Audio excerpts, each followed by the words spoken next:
तो so friend, स्वागत है आप सभी का मेरे यूट्यूब चैनल एएसएस एजुकेशन के एक और बेहतर वीडियो में।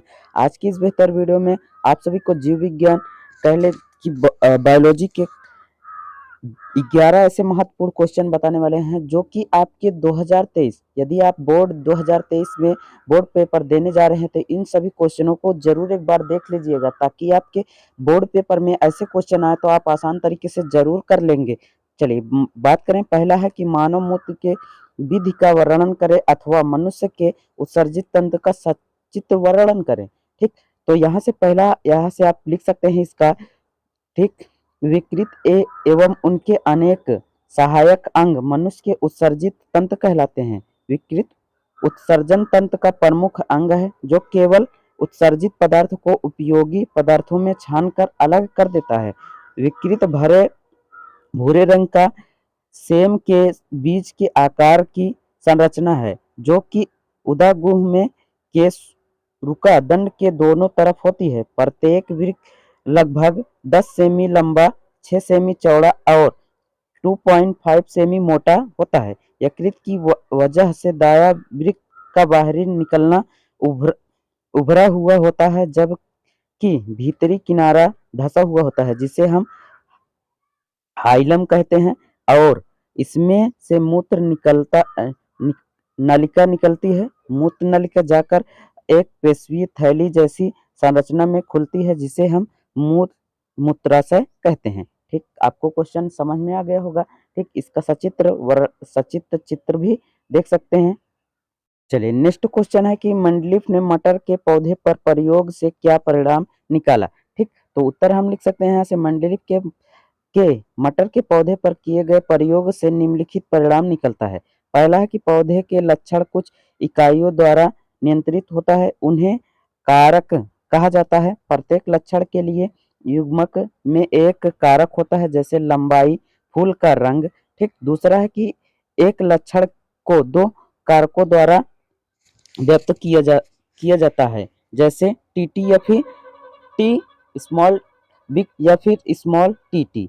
ठीक, चलिए नेक्स्ट क्वेश्चन है कि पौधे में लैंगिक जनन के लिए कौन सा भाग उत्तरदायित्व होता है। ठीक, तो क्वेश्चन आपको समझ में आ रहे होंगे। आप आसान तरीके से इन सभी क्वेश्चनों को कर सकते हैं। ठीक, आपको आसान तरीके से समझ में आ जाएगा। आप आसान तरीके से एक बार याद कर लीजिएगा, ताकि आपको आसान तरीके से करने के लिए समझ में आ जाए। चलिए ठीक, तो यहाँ से है कि उत्तर हो जाएगा कि पौधे में लैंगिक जनन के लिए पुष्प उत्तरदायित्व होता है। पुष्प के 4 भाग होते हैं, जिसे नर जनन अंग तथा मादा जनन अंग दोनों पाए जाते हैं। नर जनन अंग के को पशुग तथा मादा जनन अंग को जयाग कहते हैं। ठीक, आपको समझ में आ गया होगा। ठीक, चलिए नेक्स्ट क्वेश्चन हम बात करें नेक्स्ट क्वेश्चन की। चलिए यहाँ से नेक्स्ट क्वेश्चन है कि परागण क्रिया निषेचन क्रिया से किस प्रकार भिन्न है। ठीक, तो यहाँ से उत्तर हो जाएगा कि परागण की पराग कोश से निकलकर उसी पुष्प या उस जात के दूसरे पुष्प के वर्तिकाग्र तथा पहुंचने की क्रिया को परागण कहते हैं। ठीक, निषेचन के अंतर्गत पराग कणों के वर्तिकाग्र तथा पहुंचने के बाद निषेचन की क्रिया होती है। नर युग्मक और मादा युग्मक के संलग्न को निषेचन कहते हैं। ठीक, तो आपको क्वेश्चन समझ में आ रहे होंगे, आंसर भी समझ में आ रहे होंगे, तो आसान तरीके से इसी प्रकार कर सकते हैं आप। चलिए यहाँ से नेक्स्ट क्वेश्चन है कि एक लैंगिक तथा द्विलैंगिक की परिभाषा एक उदाहरण देकर समझाइए। ठीक, तो उत्तर हो जाएगा एक लैंगिक वे जीव जिनमें नर तथा मादा स्पष्ट रूप से अलग अलग होते हैं, उन्हें एक लैंगिक जीव कहते हैं। ठीक, उदाहरण के लिए जैसे मनुष्य को ही ले लीजिए, तो आप इसमें नर और मादा का आप आसान तरीके से देख सकते हैं। नर मादा अलग अलग प्रकार के होते हैं। द्विलैंगिक वे जीव जिनमें नर और मादा लिंग एक साथ उपस्थित होते हैं, उन्हें द्विलैंगिक कहते हैं। जैसे केचुआ में क्या होता है कि वे दो लैंगिक होते हैं, उनमें नर और मादा दोनों समाहित होते हैं। ठीक, चलिए उसके आगे नेक्स्ट क्वेश्चन की हम बात करें। श्वसन के लिए ऑक्सीजन प्राप्त करने की दिशा में जलीय जीव की अपेक्षा स्थलीय जीव में किस प्रकार से लाभप्रद है। ठीक, तो जलीय जीव जल में विलेय ऑक्सीजन का उपयोग करते हैं, क्योंकि जल में विलेय ऑक्सीजन की मात्रा वायु की ऑक्सीजन की मात्रा में तुलना में बहुत कम होता है। इसलिए जलीय जीव की श्वसन द्वारा स्थितीय जीवों की अपेक्षा द्रुत होता है। स्थलीय जीव श्वसन के लिए वायुमंडल के ऑक्सीजन का उपयोग करते हैं।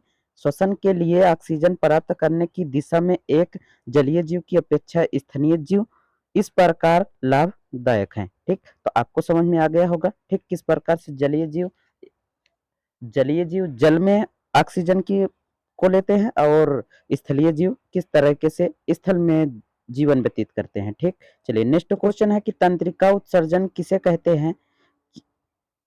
तंत्रिका उत्सर्जन कैसे क्रिया करता है। तो मनुष्य में केंद्रिका तंत्रिका तंत्र बहुत विकसित होता है। ठीक, इसमें मस्तिष्क मेरुज्जा तथा संबंधित तंत्रिकाएं होती हैं। मस्तिष्क तंत्रिका तंत्र का मुख्य केंद्र होता है और शरीर के सभी अंगों का सामान्य करता है। ठीक, यह खोपड़े में स्थित होता है। मेरुज्ज रीढ़ की हड्डी के बीच में स्थित होता है।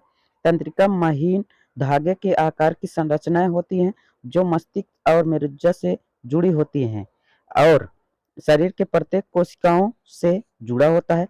कार्य के आधार पर तंत्रिकाओं को दो भागों में बांटा गया है। पहला है संवेदित तंत्रिकाएं। संवेदित तंत्रिकाएं वे होती हैं जो उद्दीपन को प्रभावित भागों में मस्तिष्क और मेरुज्जा को ले जाती हैं तथा दूसरा है कि पेरिकल तंत्रिका। पेरिकल तंत्रिका वे तंत्रिका होती हैं जो उद्दीपन का उत्तर प्रभावित भागों तक ले जाती हैं। ठीक, आपको समझ में आ गया होगा। ऐसे क्वेश्चन आपके बोर्ड पेपर में बहुत पूछे जाते हैं, तो प्लीज इन सभी क्वेश्चनों को जरूर तैयार कर लीजिएगा ताकि आप अच्छे अंकों से पास हो सकें। ठीक, चलिए नेक्स्ट क्वेश्चन की बात करें तो चलिए यहाँ से नेक्स्ट क्वेश्चन है कि प्रत्यावर्ती क्रिया क्या है, चित्र की सहायता से इसका वर्णन कीजिए। प्रत्यावर्ती क्रिया, चलिए यहाँ से उत्तर आप लिख सकते हैं। प्रत्यावर्ती क्रिया स्वतंत्र प्रत्येक के प्रत्युत्तर है। यह क्रिया मस्तिष्क की इच्छा के बिना होती है। इस क्रिया में अनैच्छिक क्रियाएं हैं। इस यह बहुत स्पष्ट है। यांत्रिक प्रकार की जैसे वह हमारी आंखों पर तेज रोशनी बढ़ाती है तो हमारी आंख की पुतली अचानक छोटी होने लगती है। यह क्रिया तुरंत हमारे मस्तिष्क की इच्छा के बिना होती है। प्रतिवर्ती क्रिया मेरुज्जा द्वारा नियंत्रित पेशियों द्वारा अनैच्छिक क्रिया होती हैं जो प्रत्येक के प्रति उत्सर्जन में होती हैं।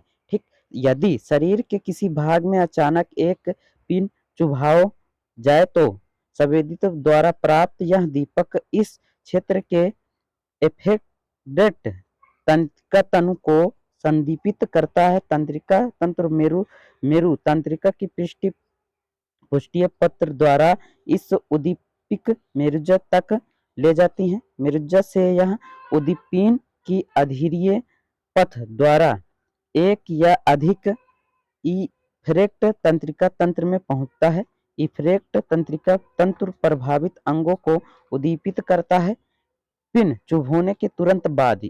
इसी कारण प्राणी प्रभाव भाग हटा लेता है। उद्दीप की संवेदी अंग से प्रभावित अंग तक का पथ प्रतिवर्ती चाप कहलाता है। प्रतिवर्ती चाप तंत्रिका तंत्र की क्रियात्मक इकाई बनाती है। ठीक, क्वेश्चन आपको समझिए कि यहाँ से मनुष्य में 22 जोड़े क्रोमोसोम एक ही प्रकार के होते हैं जैसे ऑटोसोम कहलाते हैं। 23वां जोड़ी भिन्न आकार का होता है जिसे लिंग क्रोमोसोम कहते हैं। ये दो प्रकार के होते हैं। ठीक, पहला है यक्स और यक्स वाई क्रोमोसोम लंबा तथा छड़ के आकार का होता है। वाई क्रोमोसोम अपेक्षाकृत बहुत छोटे आकार का होता है। नर में यक्स और वाई दोनों लिंग क्रोमोसोम मौजूद होते हैं पर मादा में वाई क्रोमोसोम अनुपस्थिति में होता है। उसके स्थान पर एक यक्स क्रोमोसोम होता है अर्थात मादा में दोनों यक्स क्रोमोसोम होते हैं। यक्स वाई क्रोमोसोम ही मनुष्य में लिंग निर्धारित के लिए उत्तरदायी होता है। ठीक, तो ऐसे ही क्वेश्चन बहुत महत्वपूर्ण क्वेश्चन है जो कि हर बार बोर्ड पेपर में पूछे जाते हैं। तो उम्मीद करता हूँ आपको वीडियो जरूर पसंद आई होगी। तो प्लीज पसंद आई होगी तो लाइक शेयर सब्सक्राइब जरूर कर दीजिएगा और चैनल पर नया आए हैं तो चैनल को भी सब्सक्राइब जरूर कर दीजिएगा।